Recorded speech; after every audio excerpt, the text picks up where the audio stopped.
ஜய ஜய சங்கர ஹர ஹர சங்கர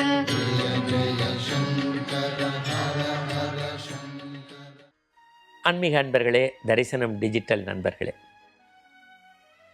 இன்னைக்கு எபிசோடு முடிஞ்சதுன்னா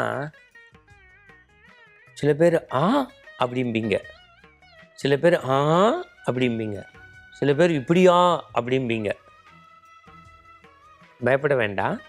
பெரியவா வாழ்க்கையில் நடந்த ஒரு செய்தியை சொல்ல போகிறேன். அதான் டெய்லி சொல்லிகிட்டு இருக்கீங்களே, அந்த அதிசய அற்புதம் தான் நீங்கள் கேட்குறோம். இன்றைக்கி என்ன அப்படின்னா, காவி உடையும் கருப்பு உடையும். என்ன? காவி உடையும் கருப்பு உடையும், இடையில் வெண்மை உடை. ரொம்ப நீங்கள் கூர்ந்து கவனிக்கணும். காவி உடையும் கருப்பு உடையும், இடையில் வெண்மை உடை. உங்களுக்கு ஒரு மாதிரி இருக்குல்ல? காவி அப்படின்னோடனே நம்ம என்ன சொல்கிறோம்? காவி உடைக்குள் கருணாமூர்த்தி ஒரு தீப்பிழம்பாய் தன்னை மெழுகு போல கரைத்து இந்த மண்ணுக்கு ஞானத்தை தந்த ஞான சூரியன். அப்படி மகாபெரிவால நிறைய சொல்லுவோம். உங்களுக்கு தெரியும், அந்த காலத்துல எல்லாம் பெரியவா ஒரு ஊருக்கு வராங்க அப்படின்னாலே அது திருவிழா தான். அந்த ஊர் பாக்கியம் செஞ்சுருக்கணும், அந்த மண்ணில் ஒரு பெருமை இருக்கணும். பெரியவா பாதம் பட்டாலே அது புண்ணிய கஷேத்திரம்தான்.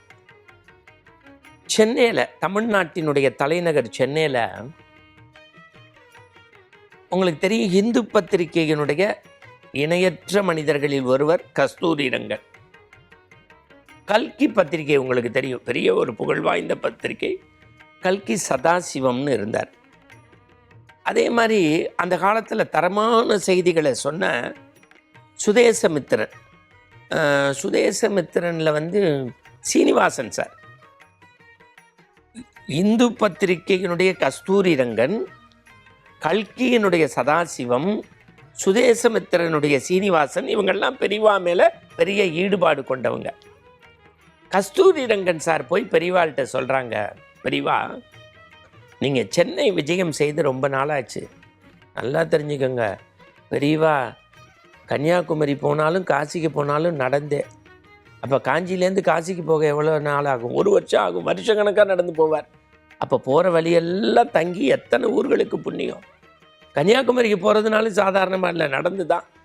நடந்தே தேய்ந்த பாதம் இந்த மண்ணில் மகா பெரியவர் விடுது. கஸ்தூரிரங்கன் சார் போய் ஹம்பிளாக ரொம்ப பணிந்து ஒரு ரிக்வஸ்ட்டை வைக்கிறாங்க. பெரியவா பார்க்கலாம் அப்படின்னாரு. இல்லை பெரியவா, நீங்கள் அவசியம் வரணும். பெரியவா அன்புக்கு கட்டுப்பட்டு சம்மதித்து ஒரு நாளை நிர்ணயம் பண்ணி வந்துட்டார். பெரிய பூர்ணகும்ப மரியாதை எல்லாம் கொடுத்தாச்சு. கஸ்தூரிரங்கன் சார் ரொம்ப ரிக்வெஸ்ட் பண்ணி கேட்டுக்கிட்டதுனால இந்து பத்திரிகையினுடைய ஆசிரியர் அந்த ஆஃபீஸ்க்கே பெரியவா உங்கள் காலடி படணுங்கிறார். இப்போ நீங்கள் ஒரு டெலிவிஷன், ஒரு டிஜிட்டலுக்குள்ளே வந்தீங்கன்னா கேமராமேன் இருப்பார், எடிட்டர் இருப்பார், ஆன்லைன் எடிட்டர் இருப்பாங்க, ப்ரொடக்ஷன் இருக்கும், மேக்கப் மேன் இருக்கும், பல டிபார்ட்மெண்ட் இருக்க மாதிரி உங்களுக்கு பத்திரிகை துறையிலையும் பல டிவிஷன் இருக்கும், டிபார்ட்மெண்ட் இருக்கும். எல்லாரையும் ஒரு சேர நிற்க வச்சு அருளாசி கொடுத்து எல்லாருக்கும் அன்பொழுக பிரசாதமெல்லாம் பெரியவா கொடுத்துட்டா. உடனே கல்கி சதாசிவம் எங்கள் ஆஃபீஸ்க்கு வாங்க, சுதேசமித்திரன் சீனிவாசன் எங்கள் ஆஃபீஸ்க்கு வாங்க. சரி, 3 ஆஃபீஸுக்கும் போயாச்சு. அந்த வாரம் ஃபுல்லாக எல்லா பத்திரிகைகள், நாளேடு, வார பத்திரிகையெல்லாம் பெரியவா இந்த மாதிரி விஜயம் செய்தா எல்லா பத்திரிகை கலைஞர்களுக்கும் ப்ளஸ் பண்ணால் எல்லாரும் சந்தோஷம் அப்படின்னு இருக்கு. உங்களுக்கு தெரியும், மயிலாப்பூரில் மகா பெரியவர் ஒரு இடத்துல இருக்கார். அந்த மயிலை மாங்கொல்லைங்கிற இடத்த தாண்டி சமஸ்கிருத கல்லூரி இடத்துக்கிட்ட வரணும். இப்பையும் சென்னையில் இருக்கிறவங்கள்ட்ட மயிலை மாங்கொல்லை அப்படிங்கிற இடத்த கேட்டிங்கன்னா தெரியும். இன்றைக்கும் பொலிட்டிக்கல் பார்ட்டி மீட்டிங், பெரிய அரசியல் மீட்டிங்லாம் நிறைய மயிலை மாங்கொல்லையில் நடக்கும். அப்போ திராவிடர் கழகத்தினுடைய ஒரு பெரிய கட்சி கூட்டம். அன்றைக்கி யார் பேச போகிறாருன்னா பெரியார் பேச போகிறார். ஈவேரா பெரியார் ராமசாமி சார் பேச போகிறாங்க. மகா பெரியவருக்கு இதை பற்றிலாம் ஒன்றும் தெரியாது. அவர் புறப்பட்டு வரணும் ஒரு மாலை நேரம். இதுக்கு இடையில மயிலை மாங்கொல்லையை கிராஸ் பண்ணணும். இடையில பெரியாருடைய மீட்டிங். பெரியார் வரல. இந்த கூட்டத்தில் இருக்கிறவங்க பெரியவா இந்த இடத்த கிராஸ் பண்ண போகிறாங்கன்னு ஒன்று கருப்பு சட்டை போட்டுக்கிட்டு கையில் கருப்பு கொடி வச்சுக்கிட்டு எல்லாரும் ஒரு குரல் சத்தம் எழுப்புவோன்னு ஒரு திட்டமிட்டு ஏதோ ஒரு பணி நடக்குது. பெரியார் எதேர்ச்சியா அந்த கூட்டம் நடக்கக்கூடிய மயிலை மாங்கொல்லைக்கு முன்னாடி வந்துட்டார்.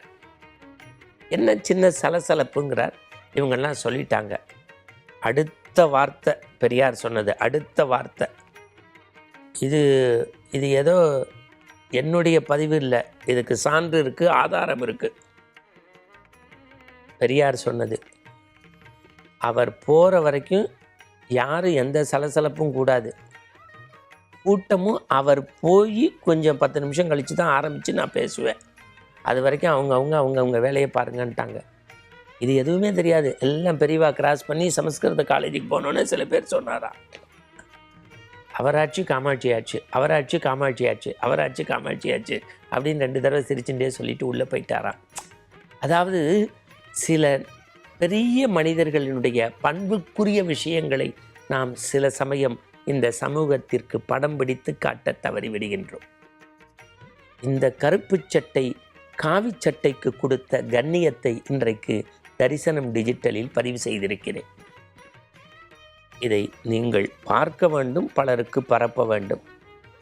கருப்பு சட்டையும் காவி உடையும் இடையில் சேர்ந்த வெள்ளை உடைன்னு இங்கே தான் வராங்க. யாரு? வீரத்தின் விளைநிலம். பக்தி அப்படின்னாலே 2 பக்தி, தேசபக்தி, தெய்வ பக்தி. யாருக்கு உண்டு? தேசம் தெய்வீகம் அப்படின்னாலே நம்ம கண்ணுக்கு முன்னாடி வருவது ஐயா முத்துராமலிங்க தேவர் ஐயா. பெரியவா மேலே இப்படி அப்படி இல்லை, அப்படி ஈடுபாடு. டெல்லிக்கு புறப்பட்டுக்கிட்டு இருக்காரு, ஒரு தந்தி போகுது, பெரியவா அவங்கள வர சொன்னார்னு. சார், டெல்லியில் ஏதோ தலைவர்களை பார்க்குறத விட பெரியவாளுடைய இன்விடேஷன் முக்கியம்னு உடனே நேராக கிளம்பி அங்கே போகிறார். பெரியவாளை சேவிக்கிறார். வெறும் உட்காந்து தனிமையில் ஒரு 20 நிமிஷம் பேசுகிறாங்க. அப்போ பெரியவா சொல்கிறா, ராமேஸ்வரம், திருப்புலானி போன்ற பெரிய இடங்கள்ல எல்லாம், புண்ணிய கஷேத்திரத்துல எல்லாம் உங்களுடைய மூதாதையர்களுடைய உதவினால் திருக்கோயிலெலாம் உருவாயிடுச்சு. ராமநாதபுரம், ராமேஸ்வரம், திருப்புலானிங்கிற இடங்கள்ல எல்லாம் பெரிய பெரிய கோவில்கள்லாம் உங்களுடைய பரம்பரை, உங்களுடைய மூதாதையர்களால் உதவியாக வந்துடுத்து. ராமேஸ்வரத்தில் ஒரு சங்கர மடம்,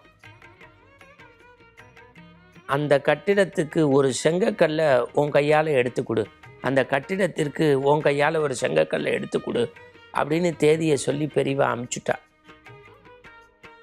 சார், அதை விட முத்துராமலிங்க தேவர் ஐயாவுக்கு பெரிய சந்தோஷம் ஏதும் இல்லை.